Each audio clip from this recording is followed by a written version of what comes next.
What is going on, YouTube? Your Royal Fatness here, Big Red. Thank you all for tuning in to episode 15 of Trust Me, I'm Fat. Welcome back to episode 15. Today is currently Monday, all right? And also, guys, if you like what we see in here, all right, you like seeing my fat, beautiful face all over your screen, do all the stuff below. Like the video, comment, subscribe to the channel, do all of that. It helps me out. It helps me want to keep doing this, okay? And I want to keep doing this, so do all the stuff. As for episode 15 today, I think I'm gonna switch it up a little bit. What I'm gonna do is I'm gonna do more of like a story time today. I think that a lot of people obviously see where I'm at now and see where we're at now, right? As myself and as a brand and everything like that. I wanted to kind of give just like a story and lay out like everything that led me to where I am today. Buckle up, folks. So I'm going to start the video off with this. Currently, right now, I am 35 years old. Yes, I understand I am probably far too old to be on the internet. I'm breaching into like Mike Malak status. I know, I'm getting up there. So I'm going to kick this off, right? I'm going to start around college. So I went to Cortland, played football for a couple of years, ended up leaving there in 2013. Did not graduate. I walked across the stage, but I did not graduate. I am currently like 6 credits short. I just haven't done them. It is what it is at this point. You know what? Like, I went to school, I had my fun, did what I wanted to do. Nothing that I did post-college really required me to have a degree. And nothing that I plan to ever do required me to have a degree. So, just never really thought to do it. After college, I got right into like the labor force working. So I always did security. I worked security at night.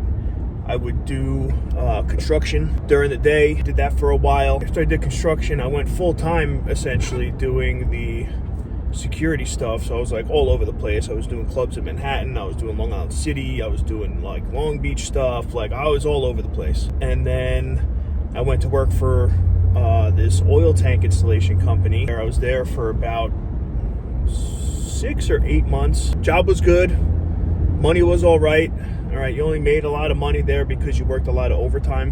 What sucked was you were always on call. Yeah, it was rough. So it's like if somebody's like oil tank was leaking and you got called in the middle of the night, you had to go and do all of that.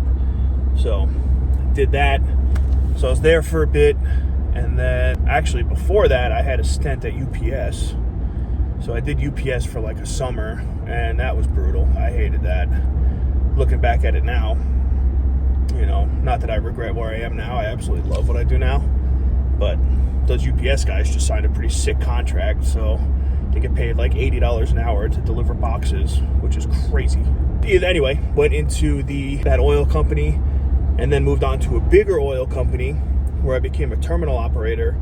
So we were in charge of the oil terminal. We were in charge of taking barges in and taking pipelines in, making sure that everything was dispersed correctly and overall maintenance and stuff like that. The easiest way that I explain this to people is like the trucks that pick up gas for gas stations, like where normal people go and get their gas, would pick up the gas from me. That's the easiest way to put it. Now, I did that for a couple years. I was in that for, I want to say 5 years, 6 years? Somewhere around there, 5 or 6 years. Once again, I didn't hate it. Manual labor was just a thing that I was like, all right, this is what I was made to do. The money was good. You know, I was making good money. The only thing I didn't like was the schedule, and I had no control over it. You know, I had to work every holiday, and then I had to do this, and it was like me being like told I have to do this stuff, which is kind of what lost me there. But I mean, it is what it is because you got paid for your time, so didn't really think much of it. I don't know if it's because I'm a dad now, but I would love to mow this grass. Look how high that is. Oh, I would love it. We're going to take a little break from story time because your boy's hungry. You already know what we got. If you had to guess, drop a comment down below. Guess what you think I got. Take one guess. If you guessed egg sandwich, you're correct. Look at this stuff here. Ready? Ooh. Tell you what, Smithtown Bagels does not mess around.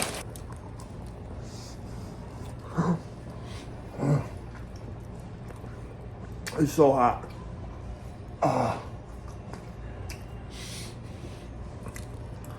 It's so good. The entire time that I was working at the oil like in the oil industry, I was also training and competing in weightlifting. So I got really into strongman competition. So I was going all over the place. I went all over New York. I was in the city, Brooklyn, like to the point where I was traveling. I went to like Ohio and Buffalo, and I kind of went to a lot of cool places competing in strongman, which I loved. It was so much fun.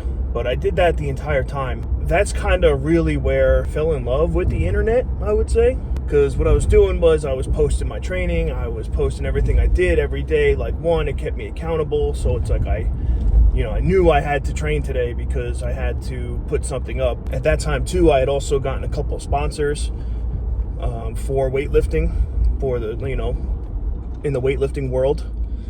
So I had a supplement sponsor, I had a clothing sponsor, I had, somebody that did hats, like all this stuff. And now, like, was I making an exorbitant amount of money off of that? No, right? But people were, would use me to buy stuff, and, I would get free stuff out of it. So that was kind of the coolest part about the whole thing.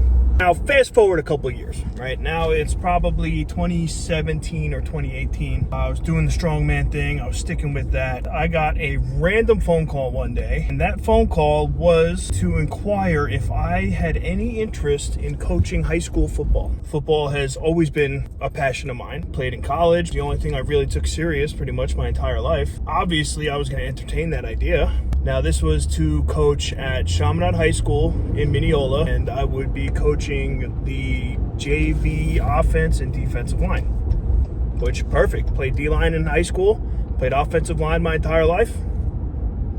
Easy enough. I have to say, that phone call, I didn't know it then, changed my entire life. Really did. So I got that phone call. I met with the coach. I decided that I wanted to do it. So what I did was I went back to my job and I was like, hey, listen, I got this offer. At this point in time in this job, like, everybody was arguing about being on the night shift. Like, nobody wanted to do it. Everybody was like against it. It was a whole big thing. So I went to the manager at the time, who was pretty new. I said to him, I was like, hey, listen, I got this offer. What I could do, I could work the night shift. Then I'd still be able to do all this stuff too. No problems. Everything is good. The night shift's covered. I can still do this. He said, yeah, sure, no problem. I was, yeah, of course, we'll get it done. We'll figure it, we'll make that happen. We'll make the switch, whatever. This was about 3 months before the football season started. Fast forward, we're getting closer to the football season starting. I go to him and I go, hey, when are we going to switch the schedule around? Like, my season starts. At this point, it was like 2 weeks away, maybe 3. And he was like, oh, we're not. I was like, what? I was like, you told me that we're going to do this. I was like, I accepted this coaching position, and now you're telling me literally right at the last minute that we're not going to switch anything around. And he was like, yeah, no, I'm sorry, you're not going to be able to coach. So now, after this guy telling me what I can't do, I did what any sensible male in his 20s would do.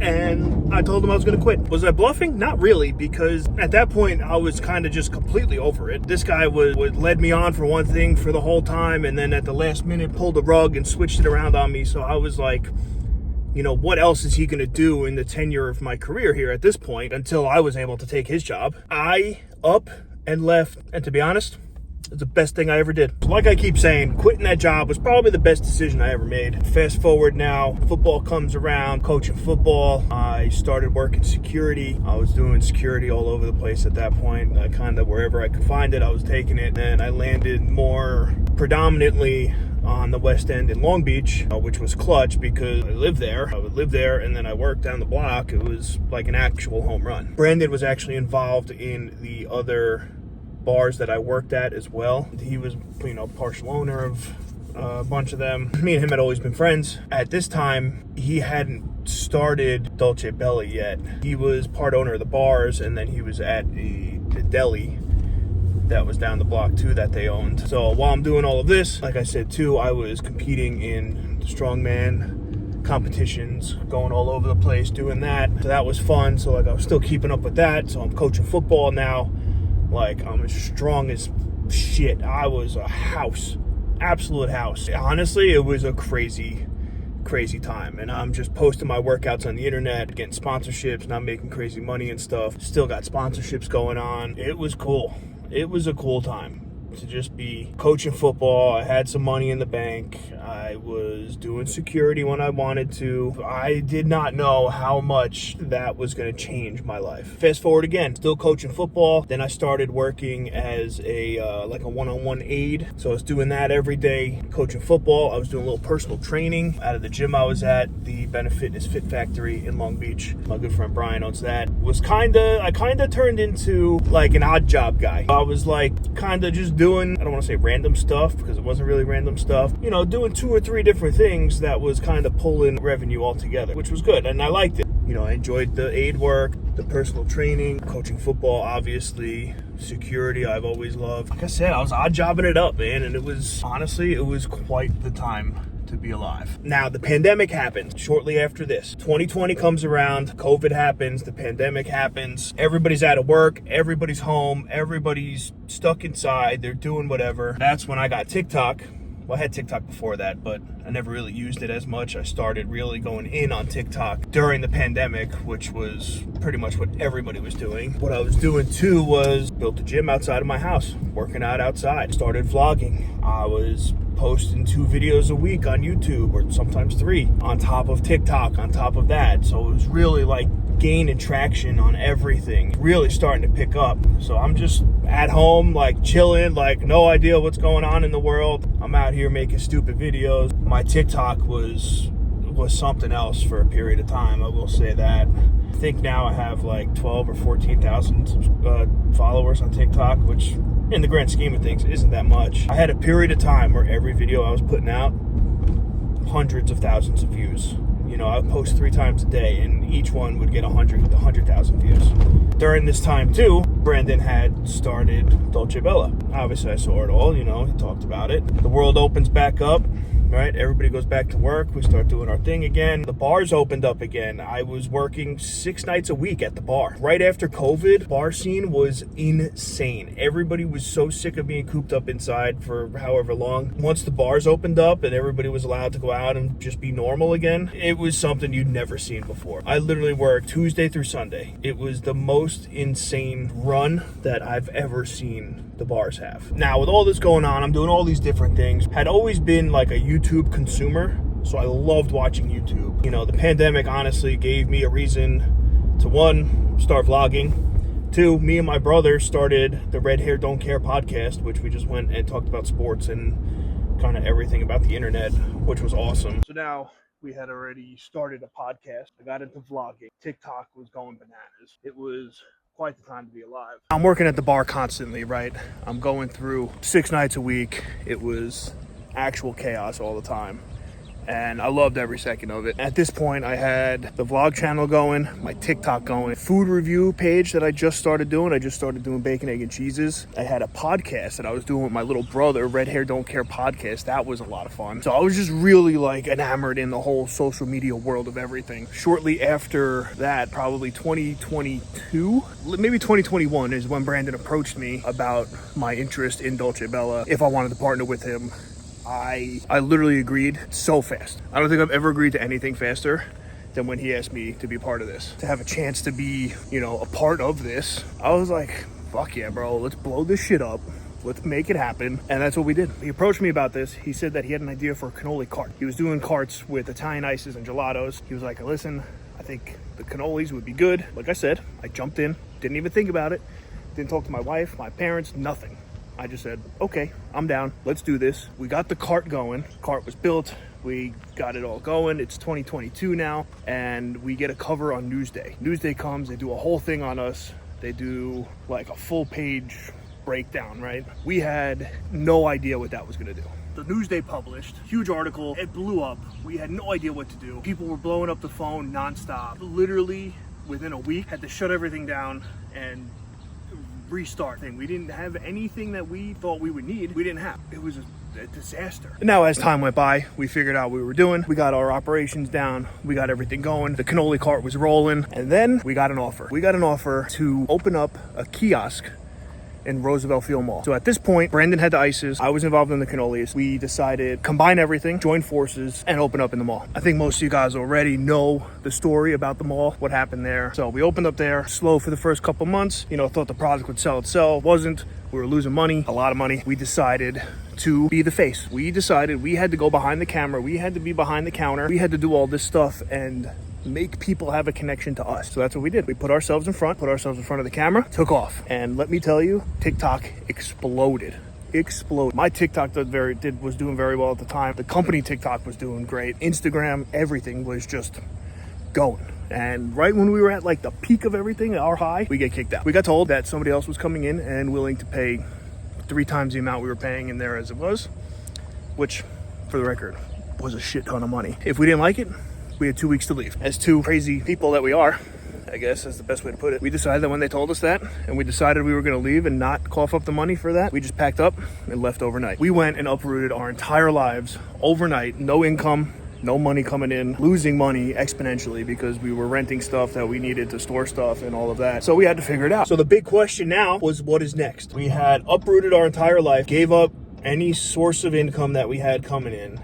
We literally were, this was the bottom. We were at rock bottom here. We had the events still to do, so we were trying to, you know, scrape by doing that, but we were at a low. Then we had an idea that we had built such a following that people loved us. People liked us. They liked to see us. They wanted to interact with us. Everybody was always commenting on our stuff, sending us messages. They really wanted to be a part of us. After that, what we did was we came up with the idea to do the Cannoli Speakeasy. The Cannoli Speakeasy was the best thing we've ever done. Hands down, best thing we've ever done. So we had an actual speakeasy. In front of it was a hair salon. Back was a bar set up like that. So what we did was we turned it into a legit Cannoli Speakeasy. So you had to come, knock on the door. You had to say a password. You had to come in, order your food, order what you wanted, go from there, right? Kicker to all of this, and why I say this is what really, really helped us, the fact that